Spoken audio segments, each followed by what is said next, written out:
Hey enthusiasts, welcome back to another Access Adrenaline ride review.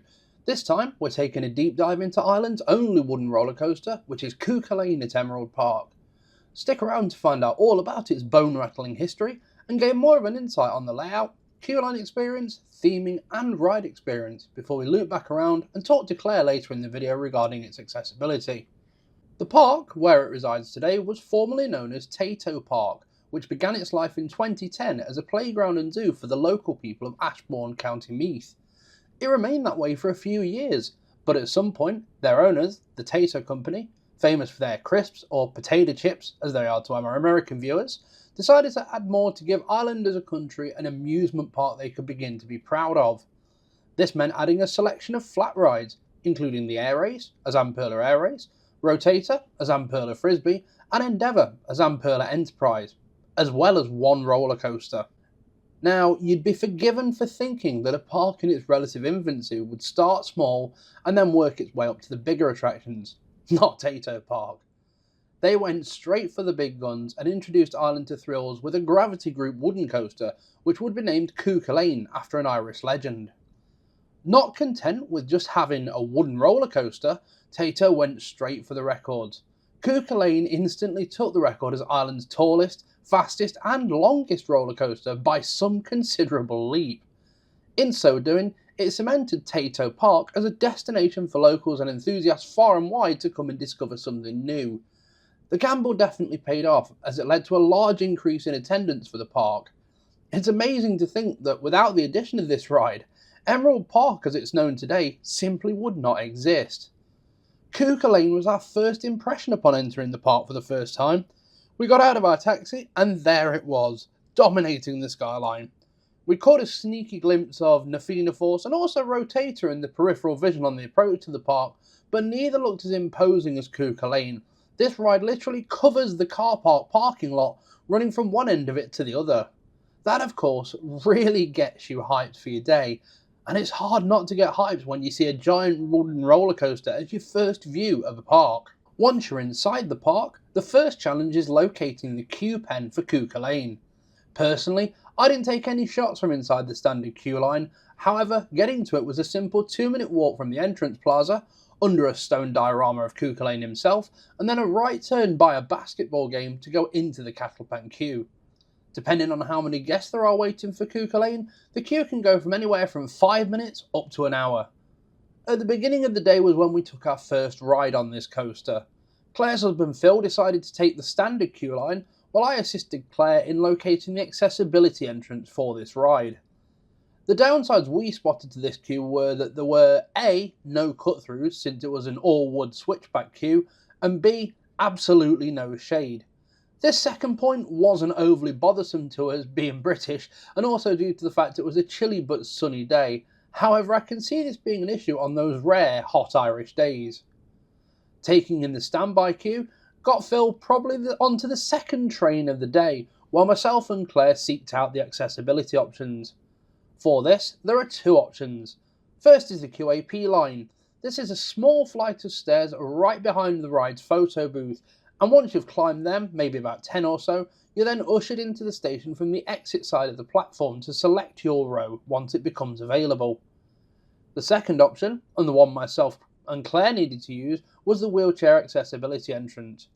This took the form of a platform wheelchair lift tucked behind the photo booth on the other side to the QAP line, essentially bringing you out on the same side of the platform to wait for a grouper to either help you board or select your row.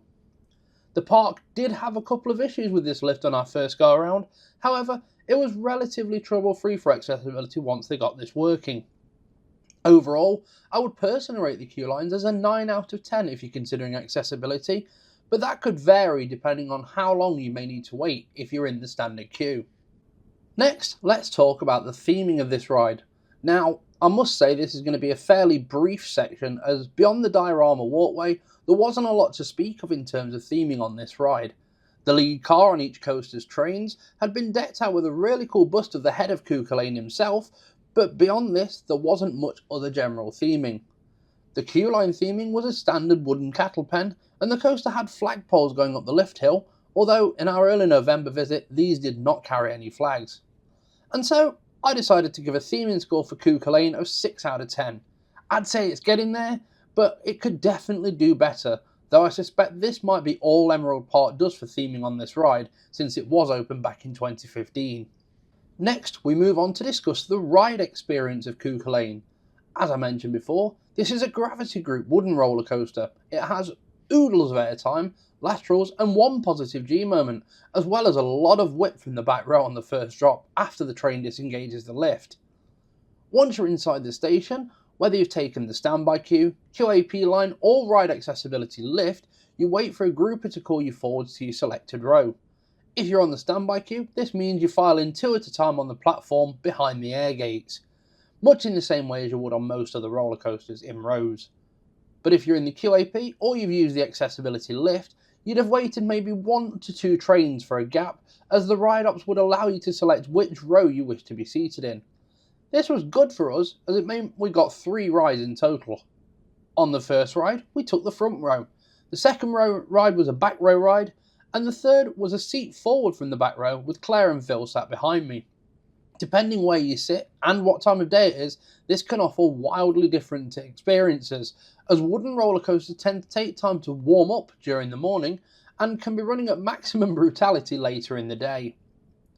Once the air gates open, or the ride op opens the exit gate for those in QAP or accessibility to enter, you come forward into the seats of your chosen row. The trains on this coaster are Gravity Group's Timberliner trains, meaning that the seats themselves are relatively comfortable and you have a single lap bar that swings across you from your respective side of the train. This is really good for accessibility as it means there's no overhangs. The trains themselves have 12 rows of 2 riders, meaning that per cycle the ride can take 24 riders. These fit in a very interesting way, meaning that for larger guests there is a bit of jeopardy knowing whether or not they're verified, but in every ride I seem to have no issues and was able to plentifully enjoy the experience.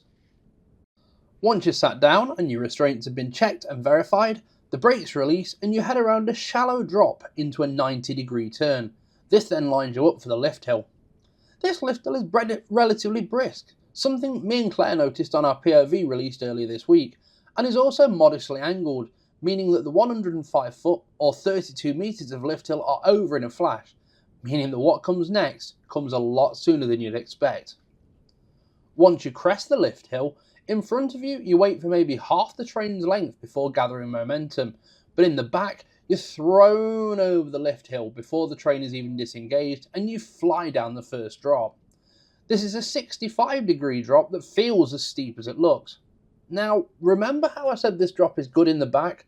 Well, it's excellent, as you're blasted with a nice sustained pop of floater airtime before proceeding into a tunnel on the pullout. This tunnel contains a small speed hill which really comes up unannounced no matter where you're sitting and gives you a nice good blast of floater air. Coming out of the tunnel, Cu Chulainn heads uphill and into a large and somewhat whippy in the back turnaround. The entry into this turnaround I found to level off relatively quickly. However, if you're in the front of the train, you get yet another pop of floater, while backseat riders are gently raised from their seat, getting a little dollop of floater in the process. The upward twist continues, all while receiving some nice laterals as you head around the turnaround. These are more pronounced in the front. After the turnaround, you head over this hill. This leads into a pretty reasonable and quite large drop. The front of the train is popped up as you apex the hill, but in the back, those unsuspecting are hurtled and left floating as they head skyward, so this moment delivers good floater here. Then you head into the drop, which is reasonably sized and brings the ride a bit closer to the ground again. As you valley out from the previous lift hill, you enter this low to the ground left turn. In this, the laterals are alright, but not fantastic. This then becomes a large hill, where those in the front receive a weak dose of floater over the crest, but not much to report about the back here. Coming out of the previous hill, you then get sent into a triple down.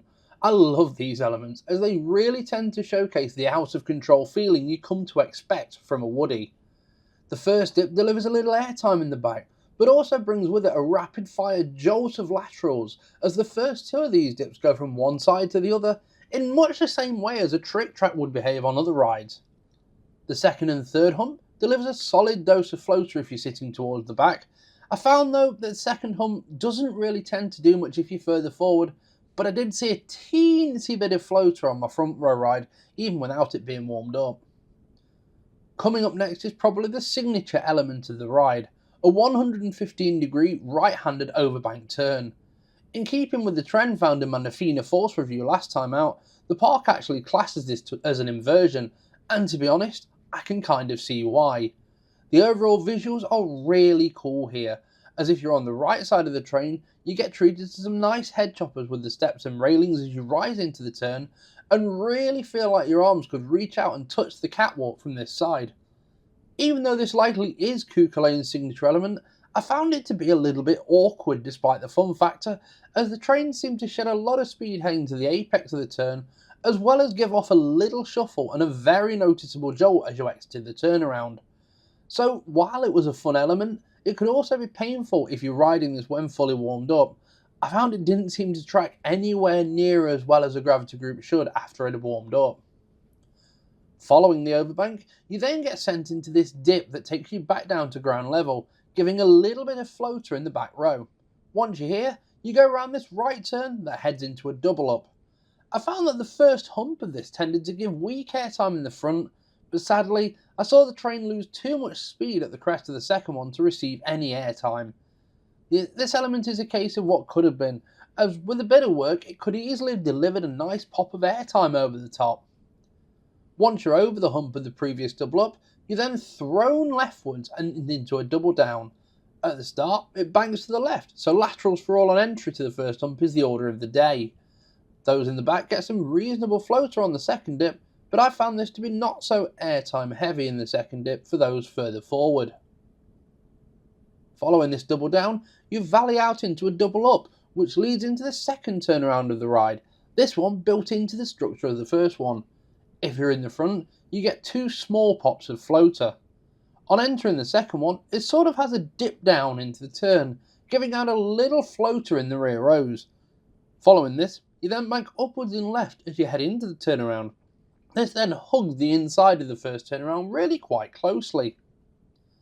Exiting the turnaround, you are then sent into another double down. This one is straighter and doesn't provide those trick track sensations like earlier on in the ride, but towards the back, the second dip gives a decent helping of floater, but the rest of the element is rather lackluster anywhere else on the train. Up to now, Cu Chulainn has been a relatively fun experience, but now is where that starts to end, as for the finale, we have a trio of bunny hills. These are creatively laid out in a circular layout. First off, you have a relatively straight hill, which leads into a lowish bank turn that provides a light lateral blast. I found that the first of the three hills to be the best for airtime, as in the front, you get a weak lift out of your seat, but in the back, a reasonable pop of floater. Going into the second of these hills, it delivered similar sensations to the first, with weak lift in the front, but this time in the back, you got very weak floater pops. I didn't have much to say about the third of these hills, as it didn't give me much of anything on my front row ride, but it did provide me with a little pop of air into the back. Coming out of the circle of bunny hills, you're then thrown downwards into a tunnel. This steers lightly to the left before rising upwards to the final airtime pop, which in this case is a small speed hill with not much speed into the brakes. In the front, I found that as I was coming out of the tunnel, I got a pretty good pop of airtime from that hill before the final brake run. Heading out of this hill, you then head into the final brake run. As I said before, you aren't really treated to much airtime when you're in the back of the train here, as the front has already engaged with the brakes and started to slow down. As the speed curtails from the final brakes, you head under the maintenance and train shed through a 90-degree slow turn back into the station. The train then parks up and releases the lap bars, ending your experience. This time, we're talking a pretty respectable 3,583 foot or 1,092 metres of track. This is a good long ride and really leaves you feeling satisfied that your wait was worth it. So, what are my final thoughts on the ride experience of Cu Chulainn? Well, as I just alluded to, I thought the overall length of this experience was more than satisfactory. Was it perfect?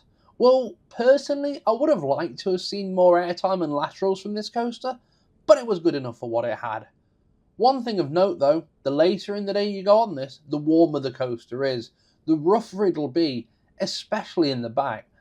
Our first ride was in the morning at Park Open and right up at the front of the ride, but as the coaster warmed up, we took seats towards the rear and I found it to get rougher and rougher. It was almost jackhammering in some places. Would it stop me from re-riding it again when it was running rough? Well, personally no, but I could see why this bone-rattling experience can be quite uncomfortable for certain people, particularly those with back or mobility issues. As with everywhere in the park, the ride-ups were helpful and friendly and really did what they could to squeeze us into the train in our preferred choice of seats when it was possible. So where would I rate Cu Chulainn at Emerald Park? Well, for me, with everything mentioned up to now, I'd give this ride a 7.5 out of 10. Could it be that it wasn't as warmed up as I was hoping, leading to give it only weak floater and no real ejector moments? Who knows? But nonetheless, this was a good ride and a positive experience for my first Woody in 15 years. So now we've taken a look at every other aspect of the ride, we must now turn our attention to the focus of this ride that we specialise in, and that is accessibility. Where does it stack up? Well, let's hand this over to Claire to give us more of an opinion. Hey Claire. Hi. So, accessibility. Let's talk about that. When approaching Cu Chulainn, or Cu Chulainn, from the entry plaza, there is a very obvious wheelchair lift attached to the station, which is fantastic as they're normally hidden away and a bit hard to find. On approach, it was confusing, however, because the sign for the QAP, Queue Access Pass, entrance was at the bottom of a flight of stairs with no further signage or instruction for wheelchair users. This QAP entrance contained approximately 10 steps, so not level access, but not a mountain to climb either, which is good for those who are more ambulatory. They are, however, metal stairs, so be careful on damp or wet days because they do present a significant slip risk. My husband Phil went through the regular standby queue in hopes of being able to ask someone to come help us, but this didn't happen until he was already in the station and next to ride. There wasn't really any way to signal to the ride crew that I was waiting, just had to kind of hope that they spotted me or send someone up the QAP or exit to get their attention. I think a buzzer or a bell would be good here in future, even just a walkie in the photo shed so that they can contact the ride crew for us. Jonny did run up for me and the crew were quick to come down and let me into the lift. We ran into a little problem here though, as the door wouldn't latch once I was inside it. Uh-oh. Bit of a panic. But they immediately called maintenance, who arrived really fast. It took a couple minutes to get it to work and I was on my way up. Going up was quite quick, or at least felt it, whilst going back down seemed to take ages later on. Once at the top, I rolled out onto the wooden platform at the exit and waited. Jonny had already bag-seated the front seats whilst I was stuck in the lift, so we didn't have to wait long at all to get loaded. I walked approximately 6 to 8 foot from my chair to the train, which isn't much for myself, and I'm sure if you needed to get closer before transferring, they would allow that, especially if someone else can secure your chair away from the platform edge. A crew member did stay relatively close and took my cane once seated, leaving it close by on the platform for me to grab after riding. Right, getting into the seats. Amazingly, Cu Chulainn's train cars have a good sturdy grab bar that wraps around the entire seat back and sides, which is a huge plus for stability when getting in and out. It wasn't a very deep step down into the car either, probably around 6 inches, so not a big drop or jolt for people who may struggle. The seats are at a good height to get into, not too low that they're awkward at all. They're spacious and comfortably contoured. I was expecting a bench-like seat with a small divider, but no, the two are fully separate, so no slamming into each other, and you aren't thrown around as harshly, which is an absolute bonus. I've never experienced the restraints that Cu Chulainn has before, so that was an intriguing experience for me. I do like that they're fully out of the way when boarding, and it means there's more floor space in the ride car to utilise when getting in and out compared to a traditional lap bar. They were really comfortable and didn't feel tight across the lap, and with how unrestricted the lap bar was, it made for a fantastic airtime experience during the ride. Now, getting out of the ride was fairly easy, same as getting in, but in reverse. I did need a little hand getting out as I was jelly-legged, from the adrenaline after riding. I got back to my chair and got myself settled. There was no implied rush to get out of the way as I did so, but I still kept it as quick as I could. Going back to the lift, it had, however, faulted again. Oops. So I did have to wait for maintenance to come back, which they did, and got us on our way after a few minutes. The lift was a bit of an issue throughout the day as it did fault again, but by our third ride it was functioning properly. Overall, fantastic ride with great crew and great accessibility when it works. But due to the lift and the struggle to get crew attention to use it, I'm going to have to go with a 9 out of 10. Now that I'm done, I'll say goodbye and let Jonny wrap up the video. See you later. Thanks, Claire. That was really good to know, and it's really good that we're getting a bigger picture of accessibility now on a ride-by-ride basis. So now we've taken a look at every aspect of this ride, including its accessibility. This has been an Access Adrenaline review of Cu Chulainn at Emerald Park. What did you think of our opinions here? Did you agree with our thoughts on accessibility and also the ride experience? If you enjoyed the video and it made you go, ooh, I like that, then there is of course a button just for that down below. If you want to support us in the longer term, please do consider subscribing, as you subs really help us in the end goal of making content that is even better every time. We're constantly adjusting our upload schedule for the next couple of weeks, as I'm away visiting my daughter this next week, and so there'll be no long form uploads on the 28th like there usually is on a Friday. I do, however, have a new POV video ready to go that's not been seen on the channel before, and this is going to be out on the 25th of November. We also have an Instagram at Access Adrenaline and a TikTok at access.adrenaline, so if you want to support us even more, consider a follow and a like on some of our content over there. We've got some really exciting projects planned for the new year, and we'll be dropping hints and more information about these as we go into the new year itself. Until then, I've been Jonny, and this has been another ride review from Access Adrenaline, where we aim to help deliver those theme park thrills for all. Thank you for watching, take care, and we will see you soon. Toodaloo!